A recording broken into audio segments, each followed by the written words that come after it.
Yes, Hickok 45, coming to you from the beautiful hills of Tennessee. Oh man, are they? They're more beautiful in that direction maybe than what you're looking at. Although you can see some nice looking leaves, maybe a couple over there. But yes, glad you're here. Your internet shooting companion coming to you from Tennessee, the home of so many people. Dolly Parton, Dr. Ken Berry. Yeah, I got his name right. Alvin York. We could name them all day long. Jeff Quinn, Anyway, I'm here. You're here. Glad you're here. And not a bad day. Can't complain too much for almost November. You see my buddy Mr. Bones is here with me just to celebrate Halloween. You celebrate Halloween? Some people don't celebrate Halloween. It's some weird pagan event or whatever and don't like to celebrate. I think most people observe it. Let's put it that way. Observe it. Like a lot of holidays. Maybe a lot of people don't celebrate them. They observe them at least, even if they're whatever, even if it's just for fun, whatever it might be. So anyway, Mr. Bones is going to hang out with us today. I'll try not to shoot him. And if I had shot him with this thing, he would know it. You know what this is? If you read the description, you usually know what I have out on a particular Sunday, what the firearm it is. I do put that in the description. But it is the Henry single shot 450 Bushmaster. Yes. Just picked it up a few days ago and just taken a few shots with it. Don't have any videos on it yet. Is this a video? Well, a friend of mine came out, a long time friend. We did some shooting. We took some shots with it this week. He and I did, and yeah, seems fine. Nice looking names. So this is pretty cool.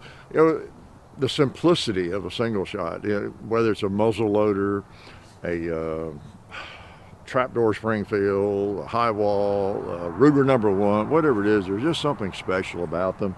And even in modern days, if someone makes a single shot, like this, there's still something interesting about it, the simplicity of it, If you're a deer hunter or something, and of course the 450 Bushmaster, the 350 Legend, both of those chamberings are really popular because there's so many places where you have to use a straight wall cartridge to hunt deer, and you all know all the states. I usually get it wrong when I start mentioning states.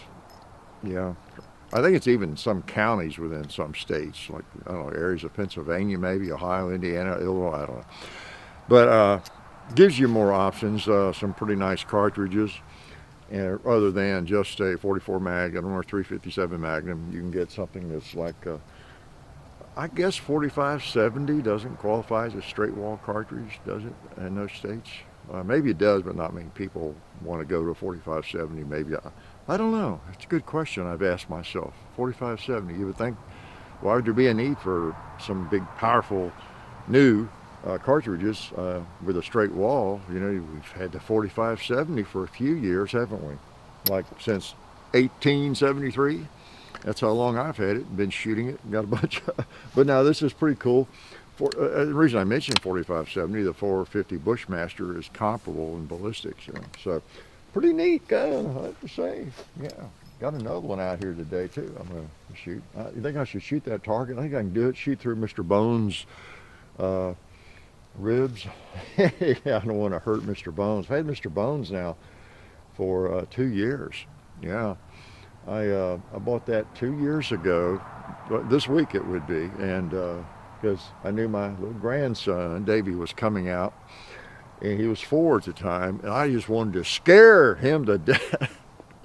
No, I may have told that. I saw that somewhere, and got to get that for my grandson, and he was coming to stay with us for a few days, and so when he came, before he came, I put it up in his bed where he sleeps when he's here, and cover over him except for his head, his arms, and at 4 years old I didn't want to really scare him.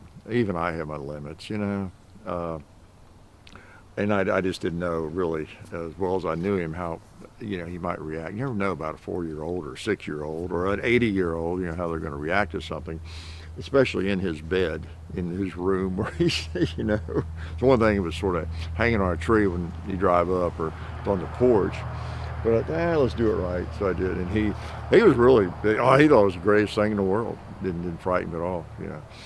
When they're at that age, 3 and 4, it's like joking about things they don't understand. You have to be careful. You don't know what they're going to get. You don't want to actually scare them really badly or something like that. Turn them against Halloween or turn them against skeletons.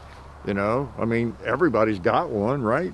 Everybody walks around with one. Everybody is one, right? But anyway, so we had fun with him. He's ridden around in a four-wheeler with us. You might have seen a picture I posted on Instagram with him on the tractor holding an AK, right? I think, yeah, a couple of years ago. Yeah. So he's made the rounds and he's still doing okay. He's beginning to change colors a little bit. But, you know, so anyway, had some fun with that. Gosh, what else? Yeah. One thing, Ballistol and Talon grips, of course, the help they give us. And, you know, I use all this stuff, you know, every day. It seems like the people that help us, it comes in handy. So I don't know what I'm going to talk about. I know. You know, speaking of Halloween, did you see this week the? Well, I don't know our what should I call him? I don't want to get political, but our drug pusher in chief pushing on us. I tell you. What have I told you all? What do I keep reminding y'all about the influence of the huge company? And I'm not a tinfoil hat guy. I'm a capitalist and proud of it. Business supporter. Been in business. Am in business. And you know, my dad was in business. I'm a pro-business dude, no doubt about it. And nobody's perfect. No business is perfect for sure. There's abuses, but. The bigger they get, you know, the more influence they wield, and you can just see it in the way people are influenced, you know, whether they realize it or not, and they often do, but, you know, it's just crazy. I heard somebody say, oh, it was Greg Gutfeld, another hero of mine, this week, say that, what did he say one night on the show, that the pandemic has created more busybodies than it has antibodies. That's a good line.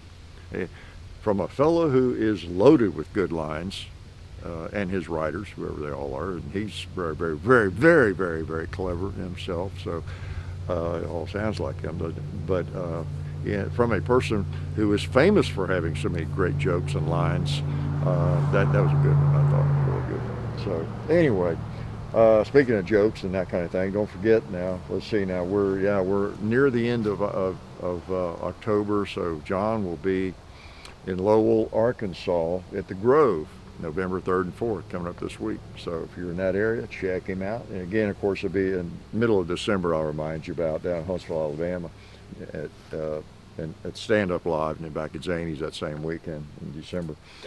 So what we're going to talk about? Let's shoot it again. Okay, can I shoot this thing? Are you familiar with 450 Bushmaster? Well, you should be, because we've done a couple of 3 videos with it, haven't we? What did we do? Don't ask me.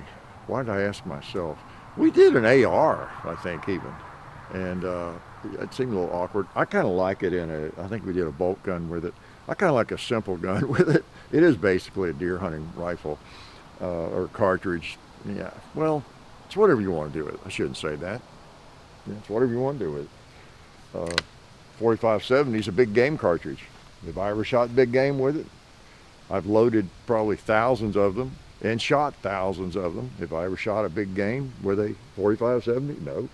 So a cartridge is whatever you do with it. What was it? You're not hurting anybody, right?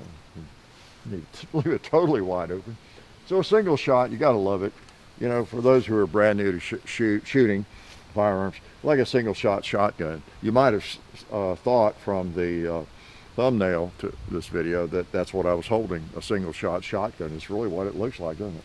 You got your opener lever there and your hammer. Kind of a classic single shot. All right. So anyway, you just close it up, cock the hammer. It's really clear whether it's ready to shoot. I don't want to blow the target away, but let's go ahead and shoot it anyway. I'll stand back a little bit All right, I just feel like I need to shoot the paper since it's there. Okay, I got back just enough. You just notice the blast moved Mr. Bones' arms there a little bit. I think my grandson named it that. I don't think I can take credit for that. Highly clever name, right? And you notice in the opening, I blew up two liters with one shot. I didn't mean to do that, but I did. I'm gonna blow up a bowling pin with one shot. Boom! That's got some power. You saw how it rocked the gong, maybe too, in the opening shot. Yeah.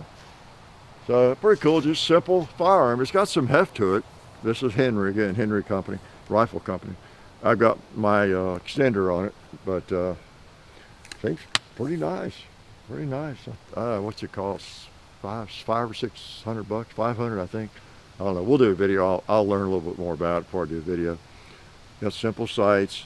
It's drilled and tapped. You can put whatever you want on it, I guess. Pretty simple. And you know, firearms like this, because of their simplicity, typically are not that expensive. It's one advantage of them. And with some of them, you can change out the barrels. I don't know if you can get on this one, but on like the Contender, Thompson Center Contender series, I used to have one of those. We've never done a video on that thing.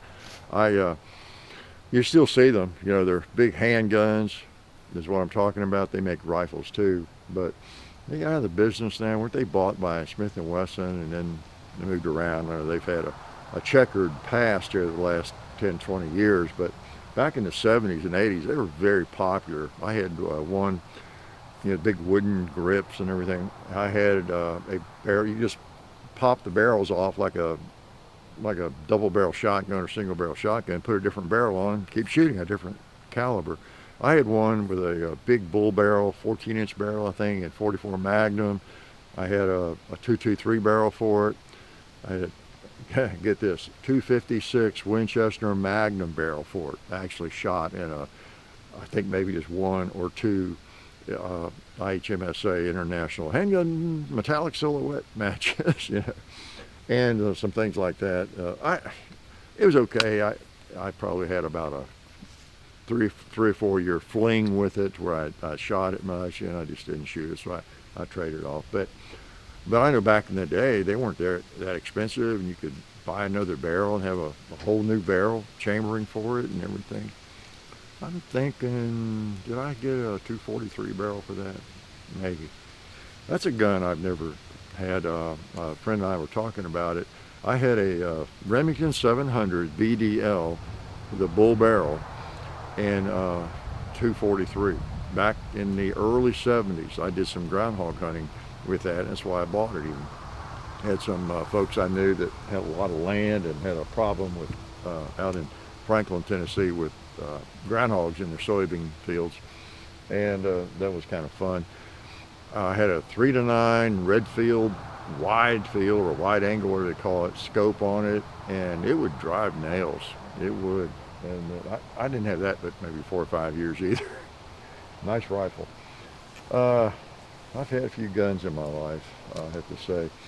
So, yeah, Mr. Bones, don't let us disturb you now. I'll try not to shoot you, okay? Because this is your big weekend, you know, tomorrow night. I want you to be in good shape. We don't want to hurt you.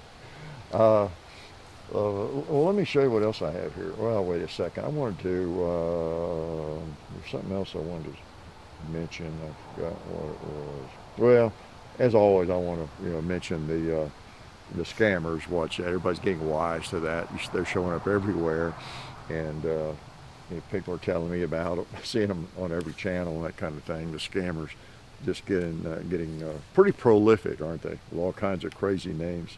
So yeah, I've got a Marlin. Okay, now this is one I picked up well, this week, I guess last week. You might think this is my 45 Colt or my 357 Magnum Marlin 1894, but it's not. Guess what it is? I have completed the trifecta. I have now the same rifle in 357, 45 Colt, and 44 Magnum. Yep, that's what this one is. 44 Magnum, got my Skinner sights on it already. Even got the little slug you put in the gap where you take off the buckhorn sights, whatever they are. And it's ready to go. I think I have the sights pretty much sighted in, and I've got some ammo in the magazine. Okay, so let's take a couple shots with it. This is one of my favorite rifles of all time. In fact, we may have to go back and do the last lever gun I'd ever sell video. Might do a chapter 2 for that, you think? If you remember what I said in that video, you'll say yes. All right, let's put one on the gun. Put another one on the gun. How about that turkey over there?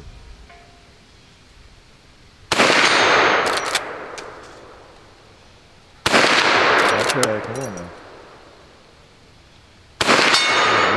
Held right on him. It hit him. Okay. How about that bowling pin in front of the cowboy? How about not? I just put a few in there. But that is, they're beautiful rifles. Again, for new people, if we have any, again, disclaimer, this is a talking and shooting video, so if we have new people, you may wonder what's going on. But the 1894 Marlin, great rifle, and but it's still made. It's been made. I don't know when they resumed making it or when they ever quit. Tell you the truth, I forget. But it was my first rifle that I started cowboy action shooting with, and when I did that, started that in 1997. It was the rifle of choice, really, of people. Not everybody, but most, I would say. And I don't think that's the case now. There's a lot of choices, but people would smooth them up, and it was, and that's what I got. I got it in 45 Colt.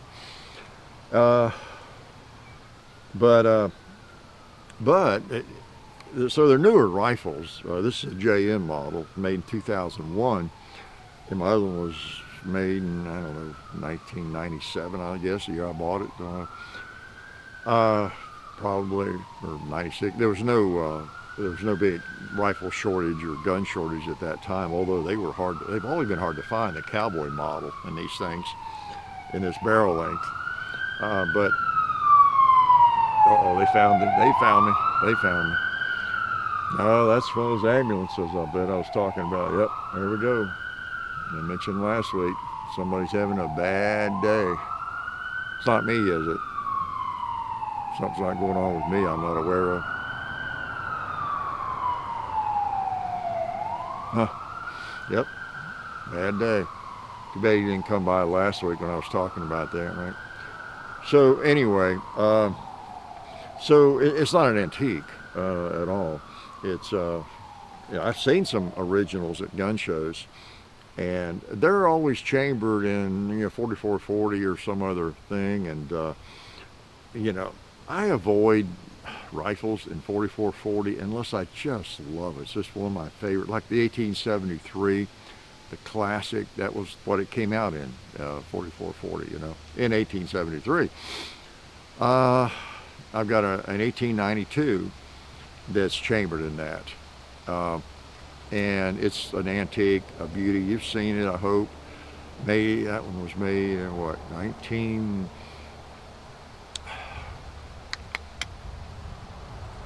I've got two of them. One's in 1917, the other one's, or I forget, but I'm a lucky guy. I have so many cool guns, I forget sometimes what some of them are.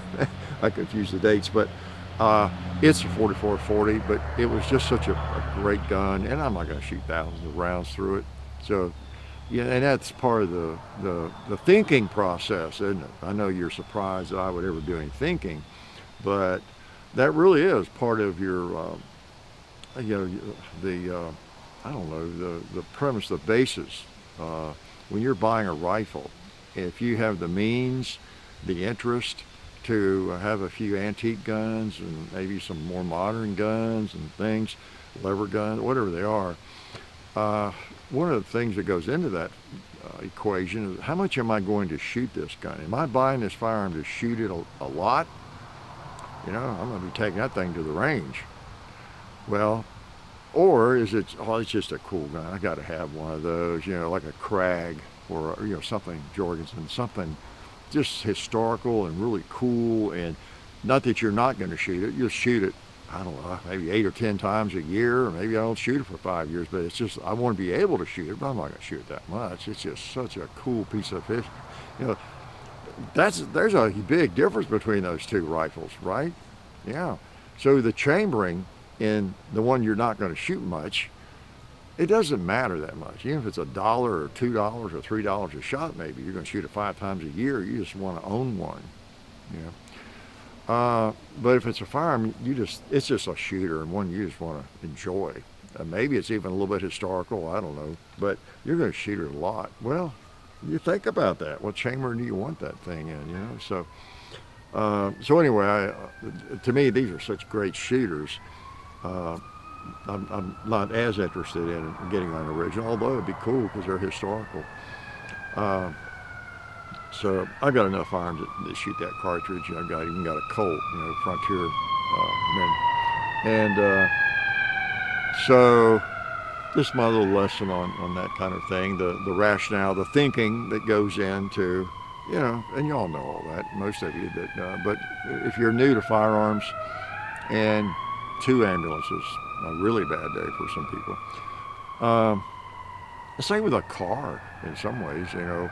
Is this a car you're going to go on long trips with, you know, or is it just a second car that you might need occasionally, or like a pickup truck you might need occasionally that will serve as a truck, of all things, and also a second vehicle, you know, when you need it occasionally or something. Then gas mileage is not as important, right? It's not your everyday driver or your vacation car, the car you go on long trips with as much. So anyway, stuff to think about. If you're one of those people who thinks occasionally, you know, some of us are not. Hurts our heads, doesn't it? But anyway, this is extra cool. This is a kind of a bucket list gun. I know it's hard to imagine. I still have bucket list guns, or guns I can get excited about, rifles, pistols, whatever. But this is one of those that's been on my back of my mind, on my radar, and hard to get, and expensive when you do, because of the JM model and everything. But that's it. On Marlin 1894s, I probably shouldn't say this, but I don't need any more of them. Did I need this one? But anyway, it's a great shooter. With the Marlin 44 Magnums too, there's this issue with some of the bores are a little bit oversized compared with some other firearms in 44 mag. It's kind of a weird thing, but I don't have a trouble. The bullets I cast are 430, 31, you know, that I load. I don't cast them, but I buy hand load, and because I've shot some of it already. And then the federal ammo, with jacketed rounds and factory, I don't know what size the bullet is. I think in most factory ammo, the bullet they use, they don't usually put that on the box, right? Anybody, I guess, but I don't know, it could be 429 and 430, I don't know, but they work fine because of the jacket or the velocity, or I don't know what it is. But even that other shorter one I have like this, you may have seen, it's always done just fine from day one with this federal ammo, you know, jacketed ammo, I think, of any brand. But I had to, it didn't want to shoot my old 44 Magnum cast bullets, and I talk about that in a video with that gun, probably the first video, because it was actually keyholing cast bullets, because I was just going to get the same ammo and shoot it that I had shot in my handgun. That was, I guess, the first rifle, maybe, am I not thinking of something, that I had owned and chambered in 44 Magnum. Lots of handguns, but and I never had any issues with handguns, whether shooting cast bullets that were 429, 430, 431, whatever size. I just would buy whatever I could find, you know, in bulk, cheap enough or whatever. So, and then if you bought loaded ammo that was cast bullets, you know, they know what size they were. Just everything seemed to shoot fine, all my revolvers. But with that thing, I don't know, my pet loads it didn't like at the time that I had some of, and I'd been shooting in my handguns. But so I switched over. That was years ago. So I bought a bunch from, was it Laser Cast or Oregon Bull? I just bought a bunch that were 431, I guess, diameter, and that's all I load in 44 now, and everything works fine. Just a little extra information I'm not going to charge you for. So just a word to the wise, though, if you ever end up with a 44 mag and at least in a Marlin cowboy gun like this, and it is Ballard rifling, it's not micro groove, so it's not a micro groove issue. But this thing seems to shoot everything just fine, and yeah, I like it. Can I shoot it? If I miss, it's me. The sights are on, I'm pretty sure.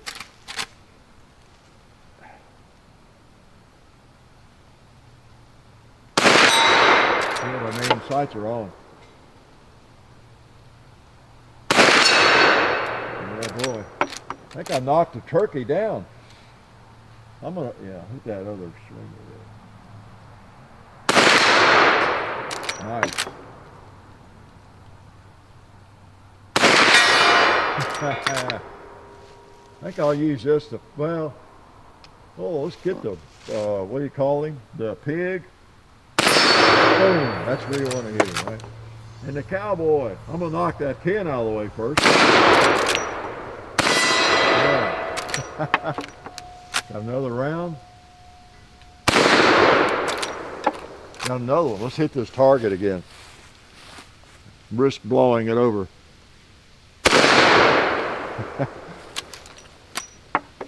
Got another round. Sorry there, Mr. Bones. Shooting so close to you, I guess we're violating the safety rules, right? That's okay. He'll forgive us. I don't think he'd bleed a lot if I hit him, do you? So, well, I had another, well, there's only one more. Let me go ahead and I'll just dump him out. Yeah, all right. There's something I thought of while I was shooting there. What was it? Oh, I know what it was. The sights. And one thing I did, I like on these Skinner sights, they're a peep sight, whatever you want to call it, ghost ring. And they got this little insert, you can take that out, unscrew it. And on most of them, I do have that unscrewed. I don't have that in there. And I can just pick it up. It's a kind of a ghost ring. It's a large peep sight. It's more like a ghost ring, like your big aperture on an AR or something. And but I can shoot it just fine. But I don't know, for at least while I was sighting this one in, trying to get it figured out, I had to move the rear sight to the left just a hair. I was using that aperture, so it doesn't pick up quite as quickly. So if I was going to combat with it, I might just take that out. But I saw the verdict's not in yet. I don't know whether I'll leave that in there or not, because I typically don't have those in there. So we're empty. But man, those are sweet rifles. They are really sweet. I'll tell you, this Marlin 1894s. They're in the pistol caliber chamberings. It's the Model 95s, the 336s. They're in the bigger, longer rifle cartridges. Those are really nice. Yes, they are. I'll tell you. And what else? Anything? Well, I was going to mention too. These are a couple of nice guns.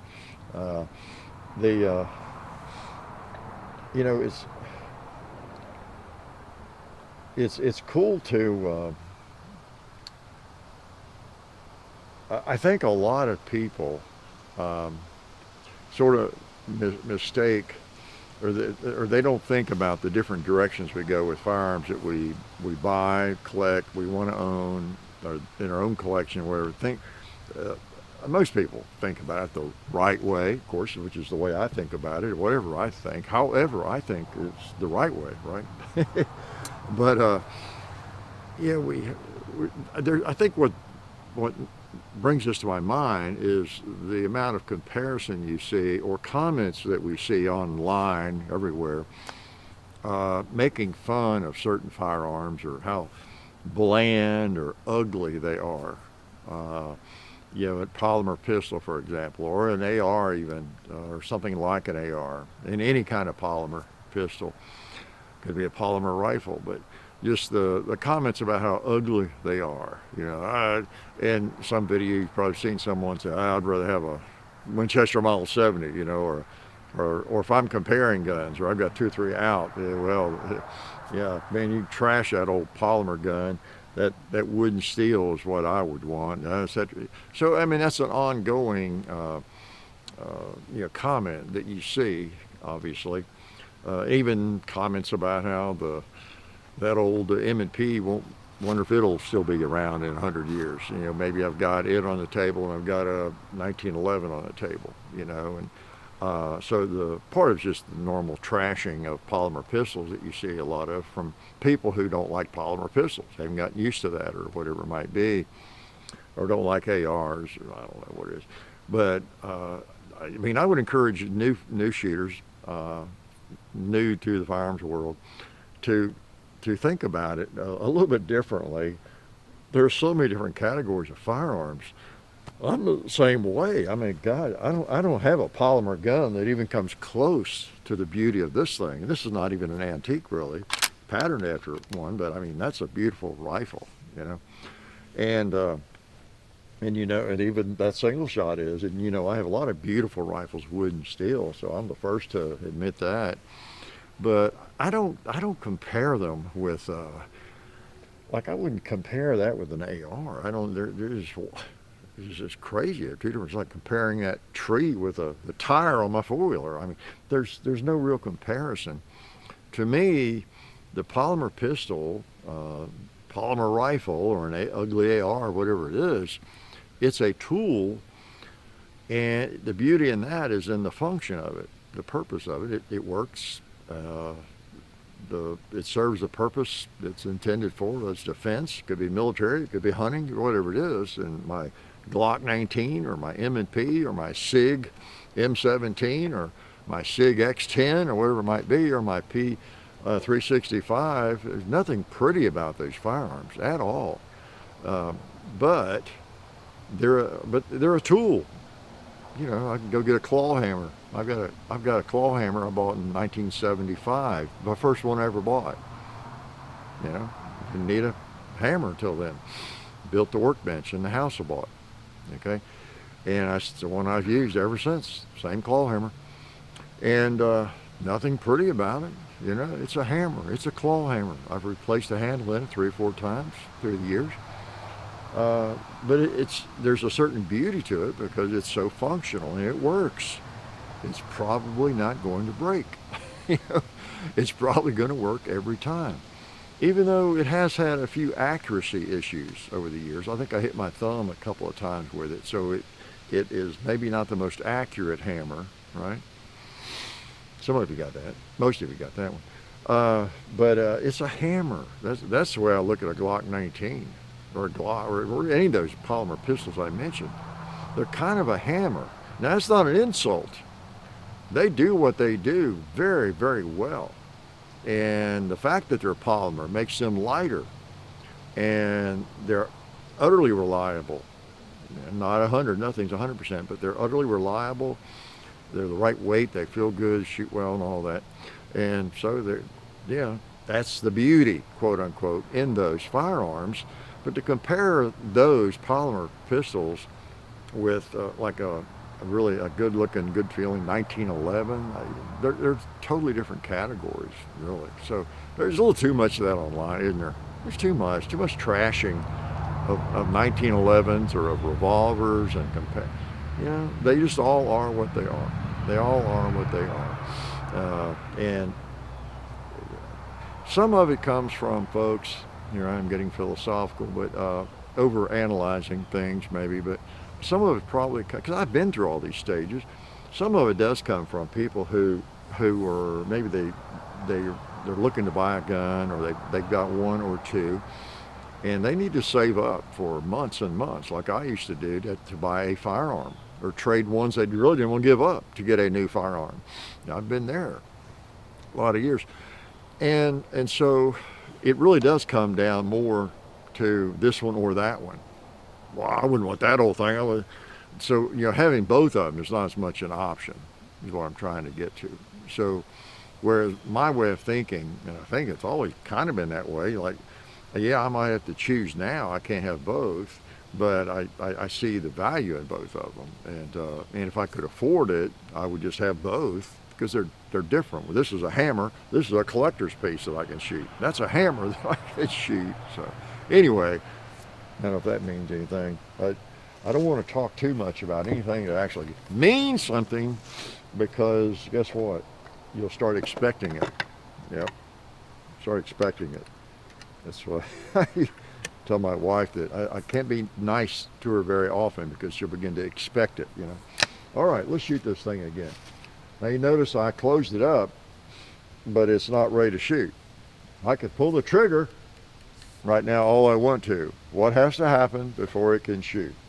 You're right, Mr. Bones. See, he knew more than you all did. You hear him? He said, cock it. So that's what I'll do. Blow up a 2-liter. Then eject that. Now it doesn't eject it. There it is. So, yeah, Mr. Bones, we're really happy that you're here today, and it's your day tomorrow. So hope you're getting psyched for it.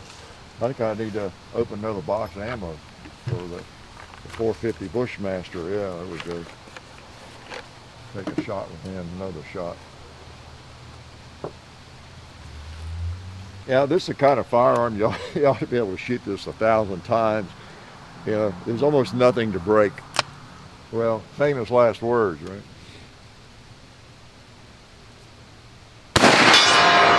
Boom. It's pretty hard. It definitely does. I like that.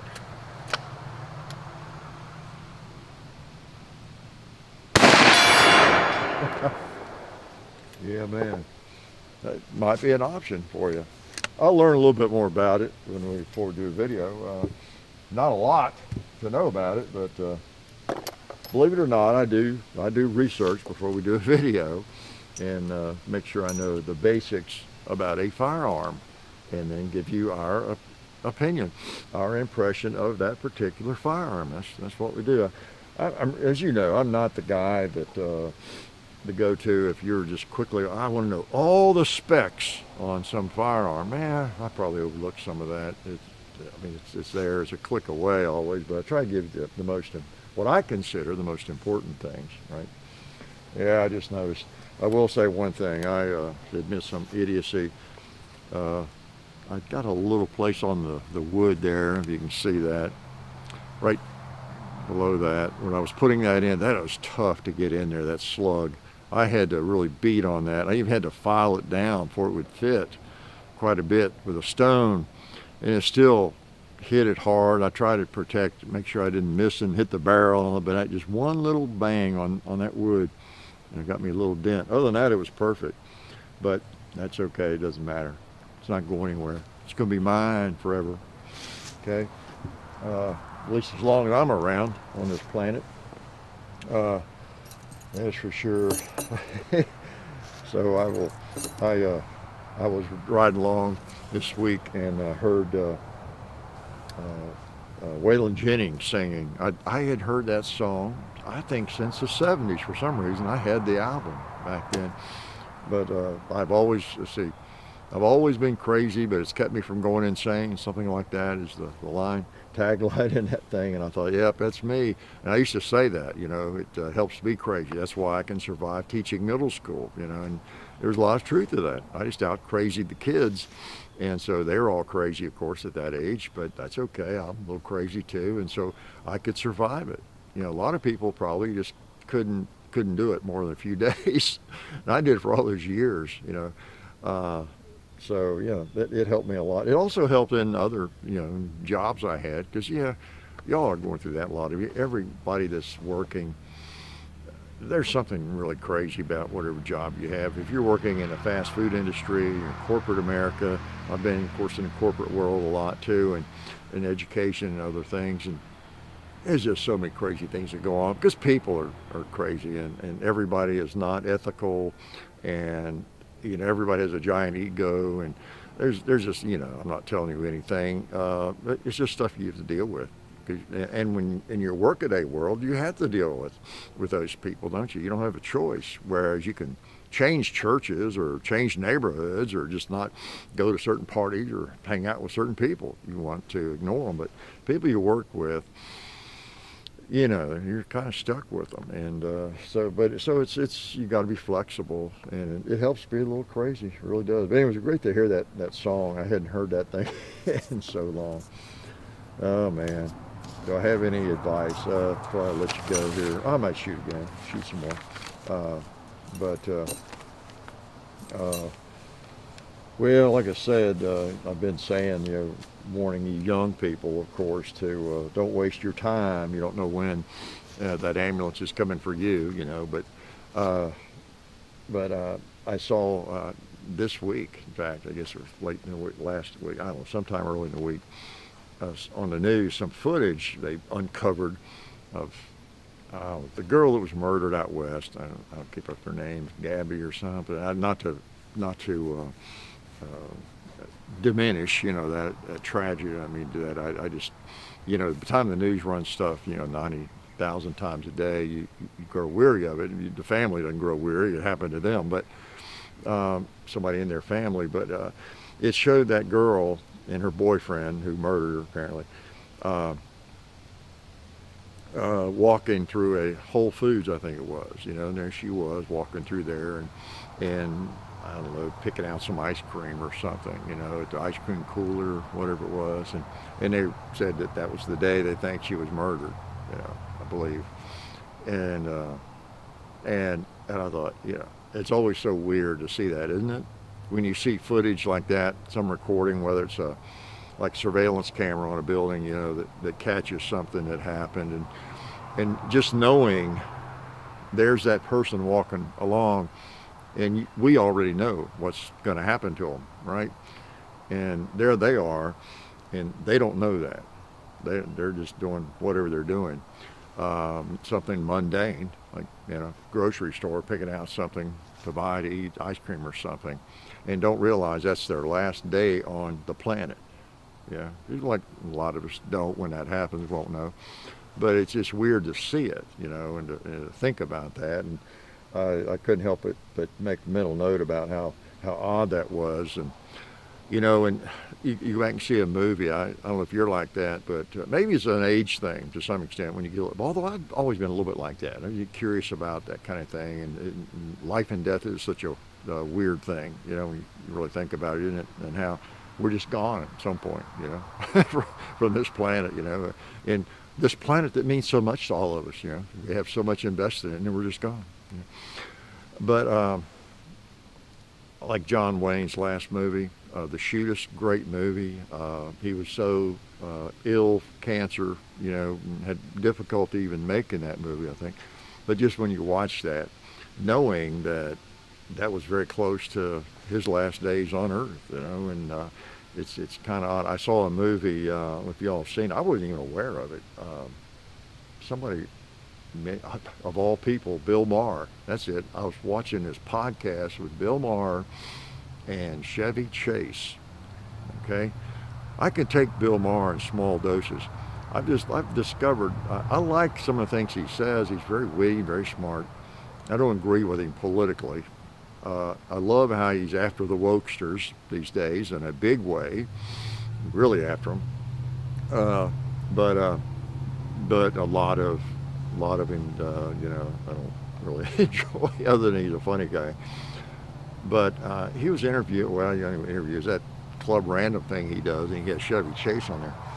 And so it came up, Chevy Chase mentioned, I don't know how Burt Reynolds came up, but if Bill Maher brought it up or whatever, but it turns out Chevy Chase had been in a movie with Burt Reynolds, his last movie, I believe. And Bill Maher was asking him about it. Bill Maher was really pushing him. Chevy Chase is kind of a strange fellow. I've always heard that. I don't know. He almost didn't remember being in that movie or something. It was odd. If you've seen that, you know what I'm talking about. But anyway, Bill Maher kept kind of pushing him about this movie he was in with Burt Reynolds, and Bill Maher seemed to not even remember it. It's kind of weird, and Bill Maher had to remind him, And uh, but uh, but anyway, the movie is the last. Was it the last great movie star, or the last? I think the last great movie star. Yeah, the last movie star. I know is correct. I think it's the last great movie star, or something like that. And I wasn't aware of it, or Burt Reynolds' last movie, or anything. But Bill Maher was pushing it, and he kept coming back to it when they'd get off topic, that topic. And I could tell Bill Maher really wanted to talk about that movie. And I didn't see the whole podcast thing, but I saw enough of it to know that Bill Maher wasn't going to let that go. And he was really curious about Burt Reynolds, and he mentioned some things about that movie, how it was very interesting, he thought. And he enjoyed the movie, I think. I thought, well, I always liked Burt Reynolds. He liked that movie. I wasn't aware of that movie. I looked it up, and I watched it. And I'd seen Burt Reynolds and, I don't know, a thing or two in the last 10, 15 years. And I thought, wow, Burt Reynolds, what happened to you? You sure look weird. You look odd. I mean, everybody gets old and looks different, but he really changed appearance, And then seeing him really old, I hadn't seen him much, In the interim, I think it was like he was 40 the last time I saw him or something, and then all of a sudden he's 70, and I don't know if he had plastic surgery, he just looked odd. But so anyway, I was aware of that. But in watching that movie and learning about that movie, and I recommend it, really. If you're a Burt Reynolds, if you grew up and watched Smokey and the Bandit and Deliverance and all those movies with Burt Reynolds, if you're anywhere close to my age, probably even 20 years younger, whatever, and you've seen those Burt Reynolds movies and kind of like him, okay. He didn't do a lot of Shakespeare, of course, but you would enjoy that movie. I think you would find it very interesting. It's not a blockbuster movie. It's like almost a B grade, but it's done well. And it's just interesting because it's kind of about his life, even though it's technically not, but it really kind of is. And the way it's done is just very, very interesting. I can see why Bill Maher found it interesting. Whatever problems we have with Bill Maher, politically and all that kind of thing, he is a smart guy. And again, I appreciate his intelligence. And I thought, if he finds that movie interesting about Burt, I'm going to look it up. And I did, and I watched it. And again, it was a reminder, reason I even bring it all up. It's kind of like the shootist, and believe it or not, I'm still kind of on topic. And how, people just get old and then they're gone. It's really, or they don't get old and they're gone. And Burt Reynolds, the contrast in that movie between him, he was, if you didn't know, maybe you sort of know who he was considered like one of the most handsome, athletic guys in Hollywood or in the country, in the world, when he was in, whatever, 20s, 30s, 40s. And had a spread in, was it Cosmopolitan magazine, and all that kind of stuff. I mean, he was just like the ultimate handsome guy, the sexiest guy on the planet. Probably was voted that, that sort of thing. But then to see him in that movie, his last movie, and when he got into his 70s and 80s, he had bad rheumatoid arthritis. He had quintuple, whatever the word is, a heart bypass surgery. What else? He had all kinds of health problems, broken back, and got addicted to painkillers because of that, which happens often with back surgery. I don't know, broken back. He had some back surgeries, and just all sorts of really debilitating things. They say that he, in years before that movie, you'd see him at the airport or somewhere. He had a cane, and he really almost didn't seem like he could walk. So just the contrast is just shocking, really shocking. And that movie deals with all that in such an interesting way. It really does. I highly recommend that. Okay. Again, not a blockbuster, but for those of you who grew up with the Burt Reynolds movies, I think you'd like it. Okay, just throw that out there for what it's worth. You never know what I'll talk about in one of these Sunday videos.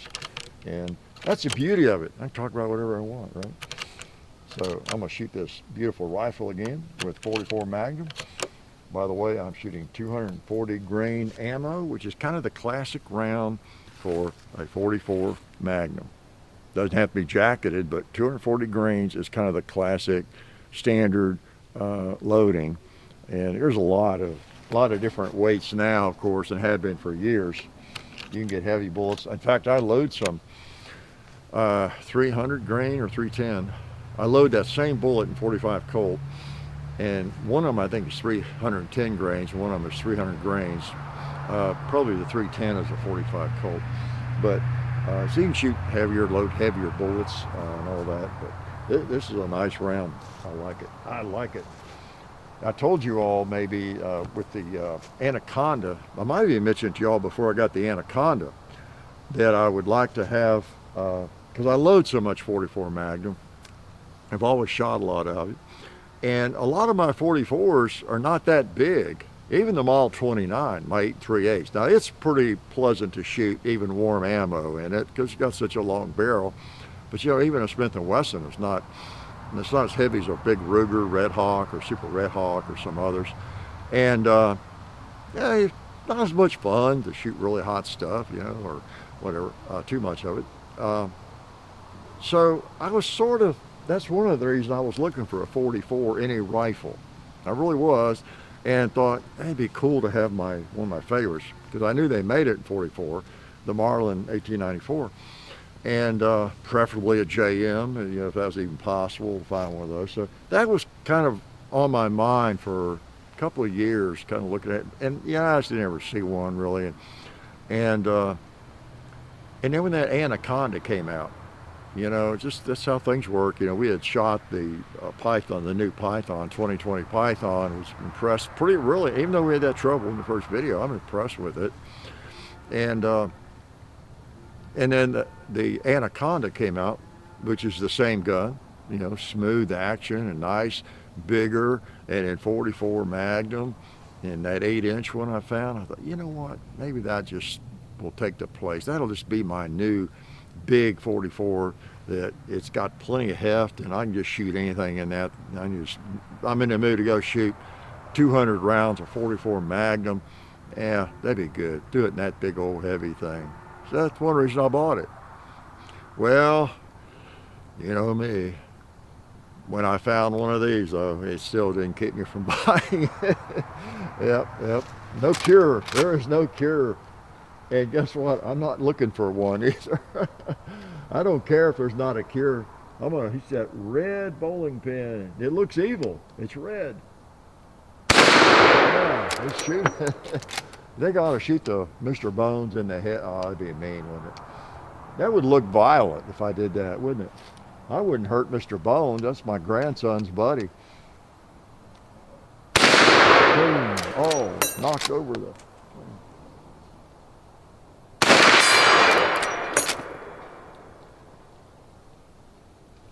Oh, boy, I tell you what, these are hard to miss with. Yeah, man. Sweet. Oh, here's a bowling pin right here. Oh, there's a 2-liter right there, too. Dump out my empties on the table. They're easier to find. Yeah. And that's all. That's one thing about a lever gun. You know, it was years before I had a rifle, a long gun, that was chambered in 357 or 44 or anything like that, or even 45 Colt or anything. I was used to most of the first 20, 30 years of my shooting career, shooting those cartridges in handguns, which would be revolvers, right? And, you know, you essentially never lose a piece of brass. Of course, I've always been a hand loader, so then you dump out your brass, catch it in your hand, put it in a bag or on a table, whatever. So, you know, I've got 357 brass that I'm still hand loading, that I've recycled. I'm sure that I loaded and shot back in 1972. So I don't know how many pieces it would be, maybe 8 or 10 or 100 of them are from back then, and some from 1980 and 1990. And I don't sort it, I just load it. And I throw one away if it cracks. You know, occasionally you'll see one crack just from overuse or whatever. And you can see that when you're putting it on the press, and you can see it, and just throw it away. So, you know, brass lasts forever. You don't lose it in a revolver. So it's kind of a new thing I know they moved out here, and I don't know what the first. It would take too much thinking for me to figure out which was my first rifle like that. I guess it might have been that 45 Colt 1984. I guess that was my first one of these. Shot the Colt 45 Colt, and then.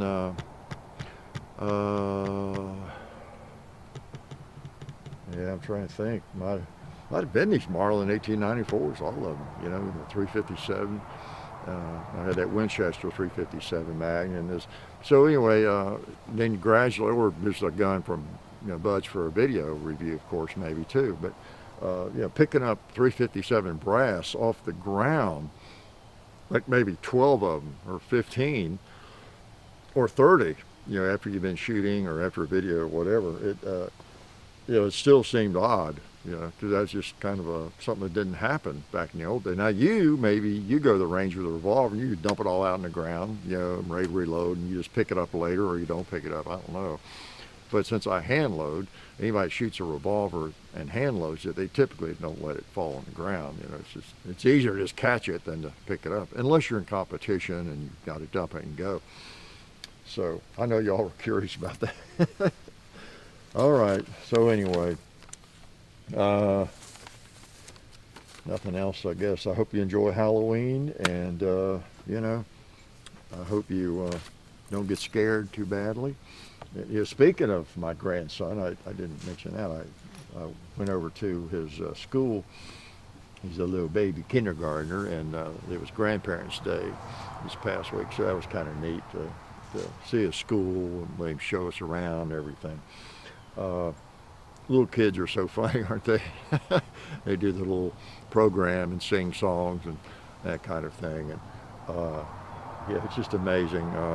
I'll let you go, I promise you. It's just so neat. It always crosses my mind when I see those little kindergartners or pre-K kids or first graders that, every single one of them, they're so cute and innocent and everything. And there might be some that are pretty rambunctious, or whatever, but they're all so cute, and it's almost hard to think or remember bring to mind that virtually everybody on the planet started out like that. Isn't that amazing? The most ruthless serial killer in the penitentiary. Hopefully he's in the penitentiary, right? So I said he. They tend to be he's, right? But the most violent people you've ever seen, as you're watching the news and you see the crime, and people just don't care at all about people. Just soon hurt you as look at you, kill you. Just soon kill you as look at you. Might rather kill you than look at you. How does that happen? It makes you ask yourself that question, doesn't it? Because every single one of those people, the most ruthless murderer, violent individual you see, not all of them, but probably 99% of them, if you could just see them, go back in time and go to their school or their neighborhood or whatever, and see them when they're 5 years old, they'd just be a cute kid probably. We all have probably sat next to somebody, a family, at McDonald's or somewhere back 30 years ago, 20 years ago, or whatever, with mom and dad, or a dad or a mom, or maybe not, older brother, sister, and some little cute 5-year-old kid or 6 or 7-year-old, and even notice that, cute kid there, and 20 years ago, but now they are in prison, and they are very violent, and they've hurt people.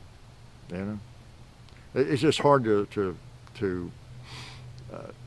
visualize that, isn't it? But it's so true. Now it doesn't ruin my watching little kids. I don't lose any sleep over that, but it comes to mind occasionally. Like just when you see a giant group of youngsters like that anywhere, it's crossed my mind over the years, the decades. It's just interesting. Kids are almost always just so cute and so innocent, but man, they become adults. Some of them just definitely they got on the wrong track, and they had the wrong influence, and some didn't. I mean, some, you could take 10 kids, we all know, and the same parents, the same school, the same influences, and 9 of them end up being just great people, but one of them ends up being a serial killer. I mean, that happens, but by and large, something environment, gets to us, doesn't it?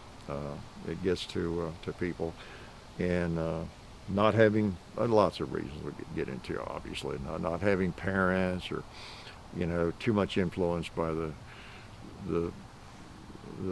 some rough kids in the neighborhood, getting into gangs, just all the things that get people on the wrong track. But it's just amazing, somehow you could bottle that and just maintain that innocence, for a lifetime, right? So anyway, that's enough. Can I shoot this one more time before you go, though? I know you wanted to see look at the bore on that thing, or the chamber. It's pretty big, huh? You wanted to see one more 450 Bushmaster get launched.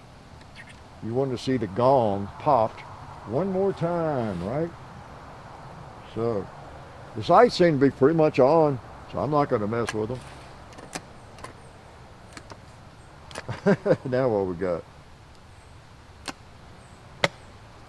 Getting dirty. All right. That's why I bring them out and shoot them. Yeah. Bring them out and try them out. Let me shoot it again. I'm not sure what that was about. Didn't want to close up. Okay, feels fine now. A piece of brass must have caught in there or something. Oh, I'll shoot that last. No, let's leave it. All right. Hell yeah. Oh, I'm leaving that for a reason. Okay. So,